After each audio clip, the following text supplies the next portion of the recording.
Cookery சேனலை பார்த்து யார் வேணாலும் சமையல் பண்ணலாம். ஆனா சுவையான சமையல் பண்றது எப்படி? நான் இதயம் நல்லெண்ணெயில சமையல் பண்றேன். ஆஹா ஓஹோன்னு பாராட்டுறாங்க. நீங்களும் இதயம் நல்லெண்ணெயில சமையல் பண்ணுங்க, பாராட்ட வாங்குங்க. தினம் தோறும் வாங்குவே இதயம். Firstly, I take this opportunity to thank dear friend Vasikar and the Indian National Student Association and students of King's College, students of London School of Economics and guests who have come from outside. I know it's a cold day for all of you. 3-4 hours standing outside, multiple change of venues. Some days are like that. For me also it is that kind of day. And supposed to catch a train got cancelled. Even the next station it got cancelled, drove all the way here. And my apologies first of all, because I think the organizers were very clear that they wanted a combination of outsiders and students, and some kind of campus protest happening from yesterday, and campus also needs to keep security in their control. So nothing to blame anybody. So lastly, we are getting the opportunity to talk. Thank you so much. And the first question that Vasikar asked me is about my fellowship in Oxford and how it helps me and everything. I think that today's day is not about me. I'm very clear about it. It is about you and about our country and about what we are doing as a nation, and probably in the next 25 years, the opportunities that we all get. But still, I'll take some minutes to just talk about me as a person. For me, this fellowship I believe has happened at the right time, probably in Oxford. And the great thing about this kind of universities is it's a very different one. A lot of multicultural students from different parts of the world. And you get to learn from them, meet them, interact with them. And especially when you talk about liberal democracy, especially when they talk about the Western liberal democracy, you see all kinds of things happening in a single university. At one side you see a Palestine protest happening, other side you have a Israel protest happening, and which I see in Oxford also. The campus seats and people coming there, trying to barge into Vice Chancellor's chamber. And I believe in a way that the students here are a bit lucky, because you get to see this in first hand. Unfortunately, Indian universities, politics is not happening in a big way inside the university, especially if you look at the southern part, especially after the J.M. Lingo Commission report. The Supreme Court has come down very hard on some parts, and the universities are yet to find a common mid-balance. So here at least I'm feeling happy that south we are lacking the university politics. I think this is where you get shaped. Even today from morning, politics is an art of compromise always. And to move it, you have to talk to somebody, give something, take something. It happens like that. So I'm happy that this is happening to you. In Oxford, I've seen Oxford Student Union, the debates they bring in. And last, I think, 13 out of 16 prime ministers coming from Oxford. You get to see why it is happening, why it is politically so active, why it is politically so vibrant. And more importantly, when you have that much diversity, people coming from different parts of the world, and your mind is always open to different things. You are not operating with a very closed mindset. Your mind is always open. Some things you might like, some things you might not like. That's a different argument. But having said it, it keeps your mind open, keeps your mind young. Of course, Indian universities are great. When you talk about Oxford, which is 1,000 years old. And when we go somewhere slightly more older universities in the world, of course, we also had older universities in the world. We had Nalanda, which is much more older than Oxford, but Oxford is a standing institution now, and they got lucky that nobody came to destroy Oxford, but a lot of people destroyed the Indian universities, our system. And right now a huge emphasis is being put there to rebuild the Indian knowledge system, which we call the IKS, Indian knowledge system, which the current government, Modi ji, is very clear that the new education policy, a part of your syllabus should be IKS, 10% of your credit should come from the Indian knowledge system. So we have lost a lot of things. When we come to this part of the world, when we talk about all the great things they are doing, in India everything was, we had a sastra. We had a sastra for debate called Takka Sastra. We had a sastra for dance called Natya Sastra. We had a sastra for medicine. It was evolved sastras. But right now nobody talks about it because the system is gone. After the destroyed universities is gone and that kind of knowledge system is gone, nobody talks about it. Now the same part of the world, they talk it as science. And you have a science for politics, you have a science for law. But India had a sastra. Sastra is a better word than science because it is much more deeper. So many a times you see what we have lost after coming here, and it's inspiration for a lot of us sitting in this room to go and rebuild it in our home country, go and rebuild it, bring the best of educational model there, so that next 100, 200 years, the next generation that comes, we kind of reclaim what we have lost. That are the learnings for me. An application to politics, I always say that there is nothing special to be a politician, and right now we talk so much about, because India is a big country and very little politicians, the elected politicians, because you hardly have 543 MPs, for a population of 142 crore. For Britain, you look at 85 million, you have about 650 MPs. So here the politicians are more. So everybody aspires. But India, fortunately or unfortunately, not everybody can sit in positions of elected power, where you can do something good for the society. So that way, whenever you ask me that question, the immediate answer for me is, somewhere that the students are far cut off from politics. That is where the question is coming. Either the politicians remain inaccessible, or you are not part of the activism that happens in many of the campuses, or you are not part of the political system inside in a big way. I hope it is changing, because after 2026, once the 1971 amendment that we changed, then the number of MPs have to go up. It has to go close to more than 900, maybe less than 1,000. So numbers have to go up. And I'm looking forward to the day 33% of those MPs will be from our mothers and sisters will be that. And proportionately, the assembly constituencies have to go up. Tamil Nadu 234 has to go somewhere close to 400. So probably when you graduate from London, when you graduate from different universities in the United Kingdom, when you come back to our country post 2026, I'm pretty sure, because 2026 the amendments, 25 years of 1971 and the extension gets over. So the parliament has to bring a new law to fix the boundaries and to fix the number of MPs and MLAs. So when you come back, many of the young kids here, you might see MPs closer to 1,000 members, you might see assembly constituencies, MLAs in each of the state close to 400. So which means they will see more people in action than the restricted people. So politics, end of the day, it wants a human being who is more aware, who is very aware that what is happening around him. Because you are not an expert. I mean, many places what happens, the politicians operate with a closed mindset. We just have to find out the best people who are available, collaborate with them, try and bring to that common forum so that the best knowledge is used for the country's growth. So that is a great opportunity for me in fellowship with where knowledge is. And I saw some fantastic Indian students, deep scholars, doing some path-breaking research in all kinds of fields. And when you go back, your mind is more open that can you bring everybody together? Can we do politics in, at least for me, politics in a slightly more different way. In Tamil Nadu, you know, it's a very competitive politics. So many parties, so many issues that you fight on. Very little thing that everybody agrees. Everybody fights on many things. But here, you see, this politics is essentially an art of compromise. Britain in the last 10 years had 6 prime ministers. India had 1. And India will continue to have Modi ji for another 10 more years easily. So here you have 10 people, 6 people in 10 years. So continuous shuffling. A major political party just had a new leader of the party, the Conservatives. And they had multiple leaders over the last 20 years. So here you see politics looks to be unstable from the outside.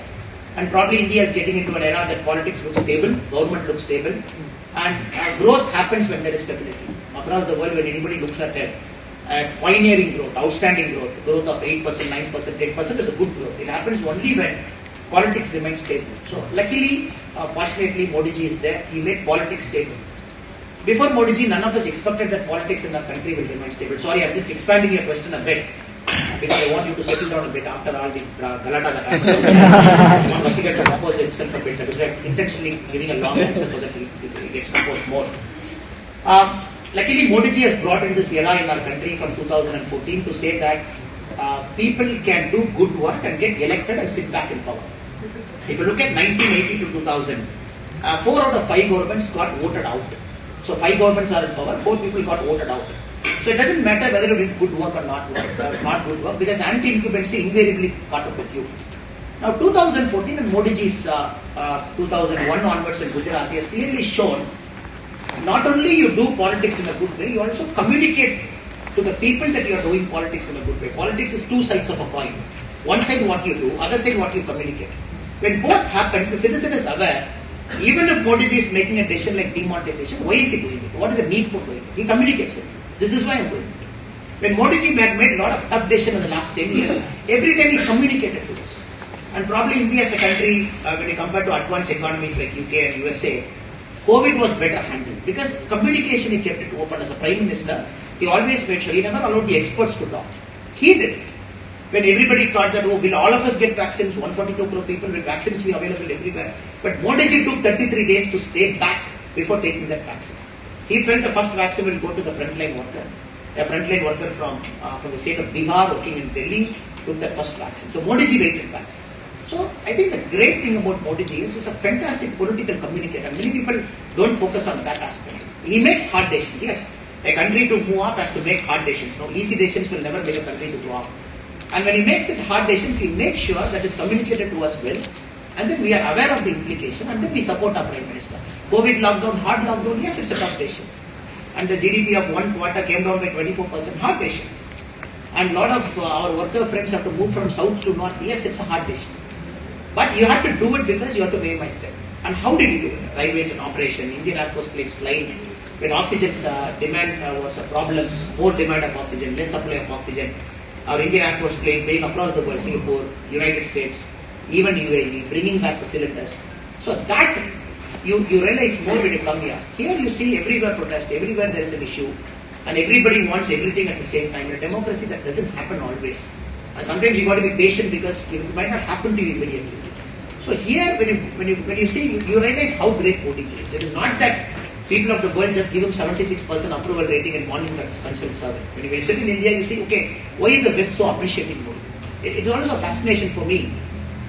Modi ji is a very beloved leader across the world. Morning Consult is a famous survey in the US which rates the world leaders. And Modi ji consistently is around 71, 72, 73, 75, 76%. You are like, why do a person who doesn't see Modi ji, probably living far apart in an European country or probably in a much more mature democracy, giving him consistent mark because they appreciate that he is making tough decisions. That is important. And everybody knows. And the next 25 years, India has to make more tough decisions because you cannot grow at 10%, 12%, realize $55 trillion. So instead of saying that I learned this, I learned that, it is more awareness, more seeing, or probably you go to a NHS system. In India, everybody says, even anybody wants to start a new party, also immediately they say, I want to give you the world-class medical facility to Tamil Nadu or to other parts of India at this cost. When you come here, you see NHS, you know what it is, the problems it is, and also the good things that are with NHS. So you understand, probably in India, when you try to replicate some parts of what UK is better, trains are better, public service is better, NHS is better, because everybody gets an opportunity, quality healthcare you get. But of course, the waiting time is so large. And can India spend $250 billion every year on NHS? So this is the country that spends $246 billion, and 20 lakh people work in NHS, officially and unofficially. So then you understand, living here for some time like you, students who live here for a long time, what works in India, what doesn't work in India. So I'm happy that you asked this question, brother, but sorry I took a long answer because I wanted to get composed a bit before we start communicating with each other. Before I go for the next question from that you've given me, this is small yet important house of rule of the house. Right after the event, because this is something we've been seeing in other universities that Sir attends. So as soon as the conversation ends, we will be escorting Sir out, and you will all get an opportunity to meet and interact and have your photographs with him. But please move out of the hall in orderly fashion manner, so we don't disturb the security or the campus staff in any manner.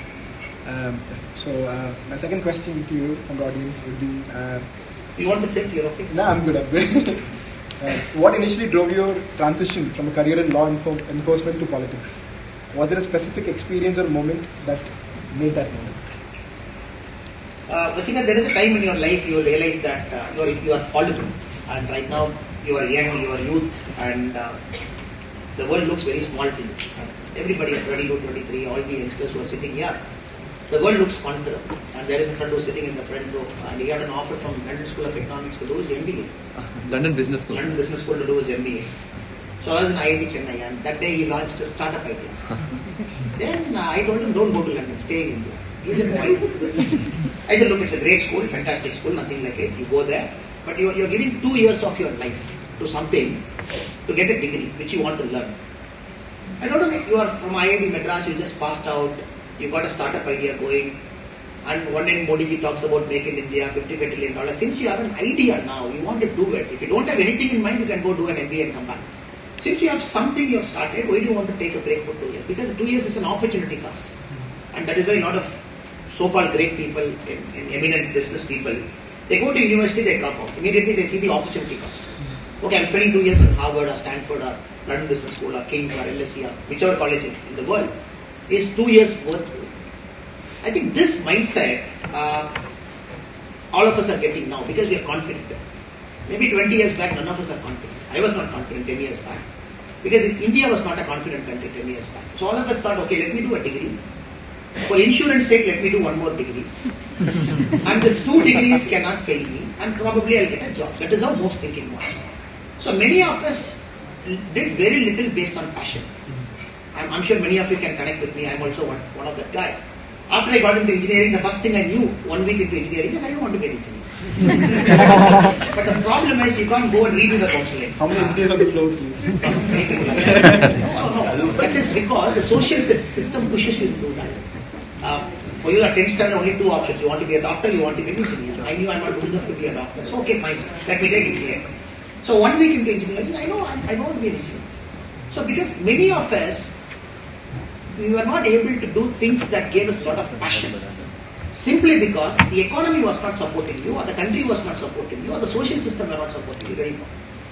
And many might know, many might not know. When I studied in IIM Lucknow during my MBA like you, my internship happened with Mr. Vijaykanth. So 2009, Lok Sabha elections were on, and first year of MBA. So I'm like, okay, I've come to an MBA school. I felt at least insurance is done, and probably I'll get a job, or probably I can start a company. Now time to take risk. What I couldn't do previously, let me do. So in Mr. Vijaykanth's party, there was a very senior leader called Banduti Ramachandran. So I went and met him. So it was an accidental meeting firstly, then I approached them. Then they gave me an offer to work with Mr. Vijaykanth for the 2009 Lok Sabha, 3 months. So my internship break also kind of aligned with that. So after working with Mr. Vijaykanth, who was a great leader, fantastic leader, a wonderful human being, who had a great heart, who wanted to do great things for Tamil Nadu. So one thing I realized is I'm not cut out for politics. So reason is very simple, because Tamil Nadu politics is costly, very, very costly, and in India, rest of India, you can do things for 1 rupee. In Tamil Nadu, it needs 7 rupees for it. So 1:7 patient. So you print a poster, in UP I can do it for 1, and stuck a poster, same communication, in Tamil Nadu I need 7 rupees.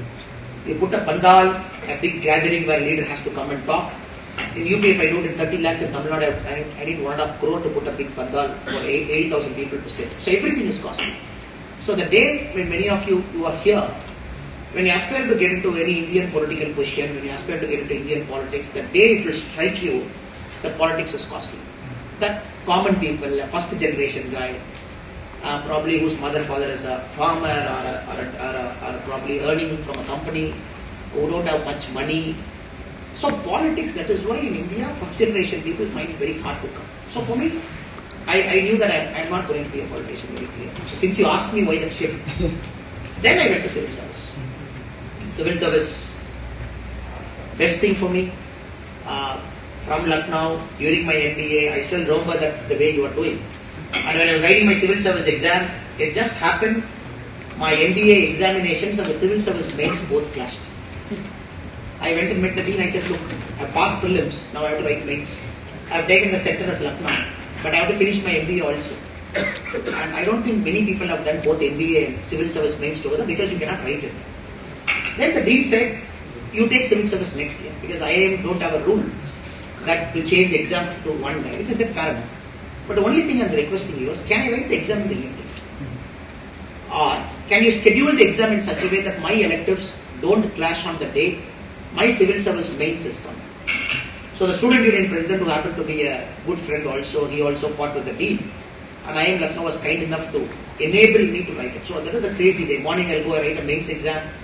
I borrow a bike from a friend Puneet, then ride back to the campus, then I will write the MBA exam in the afternoon, then prepare in the night.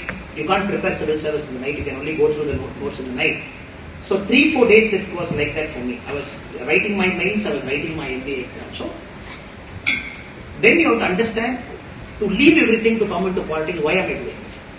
So you have taken so much pain. MBA itself was a pain. But you all know IIMs is like, getting into IIMs is easy, getting out is tougher. Because you follow this normal curve, and the last 10% of the batch or the class gets F degree or D degree, whatever it is. And from morning 8 o'clock till evening 10 o'clock, it is like you are so crushed. You have very little time to think. And it is placement there. So then, the reason I am giving you a long answer, because again, brother, is a student sitting here should never think something is easy in life. Or they should never think something is tough in life. So I am trying to give the both perspectives to them. Any decision they make, they should have the clarity. This is what it is. This is what my passion is. I am doing it for myself, not for others. I want this desperately because I think it is right for me. I think these are the answers a college should prepare you for. College should never prepare you for with the King's College brand, with the London School of Economics brand, with the London Business School brand. That brand, of course, brand has got a value, 2 crore, 3 crore, whatever it is. That brand will vanish after a year. So I hope and believe this 2 years will give you that clarity. Civil service happened 10 years. You always know politics is somewhere deep inside, and you tried it once, you came out. Probably you felt the time is right. Then I came. So for me, it was not one day decision. And many people say one fine day. No, it is a struggle and one attempt. You found again. I'm not, because the questions are short. The answer should be short. Again, I'm not getting into how my internship happened. Then it is another thing. When I told IIM Lucknow I want to do internship with the political party, they said you can't do. You can't do because nobody from IIMs have done an internship with the political party because it is registered under the Societies Act. So then I have to go write to Mr. Arjit Singh, who was the MHRD minister then find the IIM Lucknow Board of Governor, Mr. J.J. Irani, who was the Tata Sons chairman, go convince him, saying that me interning with the political party doesn't affect the IIM's charter. So every time it is paid. So the point I'm trying to make to my dear friends who are here, the eager audience who are here, anything you choose to do in life is going to be tough. Nothing is going to be easy. But be prepared, let your mindset be ready for it. And I think willingly undergo that pain, enjoy the process. Then probably you will slowly move towards your passion. Tomorrow morning, I'm sure many of you might not realize your passion. It is not going to happen, let us admit it. Financial problem, opportunities are not open for everybody. There is an entry barrier. Tomorrow, some of you want to jump into politics, not going to happen because there is a severe entry barrier. And you have to break it. You have to painstakingly break it one day. So you have to sit down, be passionate. In Oxford, they keep telling stories. How somebody becomes a British Prime Minister in Oxford. Doesn't happen. To win Oxford Student Union President, you have to win 8 elections. It's not one election. And 20,000 people registered, 1,500 people vote. And they say a story, former Prime Minister of Pakistan, Benazir Bhutto, Somerville College. She lost an election. But to win the next election, she again joined for Masters in Oxford, came and won the election and became the Oxford Student. So it's painstaking. So all the people, they find whatever open door, you break it, you go inside one by one. So that is I can't give you advice. I think you are much more intelligent than me. You see the world in a much more brighter, bigger way. My only appeal to all my young friends here, whatever you want to do, align it close to your passion. And even if it takes 10 years to reach there, you will eventually reach. But don't give it up. Find a way. Try to solve the problem. For me, 2009 internship. 2020, I joined politics. It took 11 years for me. And because of the entry barrier I have, my father is a farmer, mother is a farmer, both of them did not cross 10 standard. The only link they have close to politics is they both happily go to vote in the morning. The young child I see in my farm. My father has got this TVS 50. He will start the bike and my mother will be there. While going, they'll go happily. But while coming back to the elections, I've seen either my mother doesn't come back with my father, or my mother's face will be like this, my father will be like this. Then I knew most probably my father must have insisted to my mother he should vote this way. And my mother must have rebelled it. And probably in the voting booth they must have had a fight. Now as a politician I'm seeing how people vote and mindset. And they will not even talk that way. Because my father thinks as a male, as a person, in his mind, a person outside the world, seeing more. He thinks he knows everything about politics. My mother knows she wants to vote her way. And I come from that kind of a family. That is the closest connection we have to politics. Then, next I'll tell you. Do they still fight? Sorry to interrupt you, sir, but do they still fight? They don't fight. Now the problem is, politics is so dirty. I don't tell this story out, but since it's a college and students, I never share my personal things. I have to say this. And my mother recently had cancer, about a year and a half back, and we were very sure she cannot have cancer. And it's not a taboo subject. It is okay. I can talk about it. And we knew we come from a village. My mother milks 3 cows in the morning, 2 buffaloes in the morning, and she takes cattle to the farm, comes back. No history of cancer in the family. And there's no way she can have cancer. And in the long conversation with the doctor, I was trying to find out why it happened. Doctor said it was because of stress trigger. Could be a reason, because nobody knows why. He said, then I had to sit down with my mother. After I joined politics 3 years later, 2020 was starting.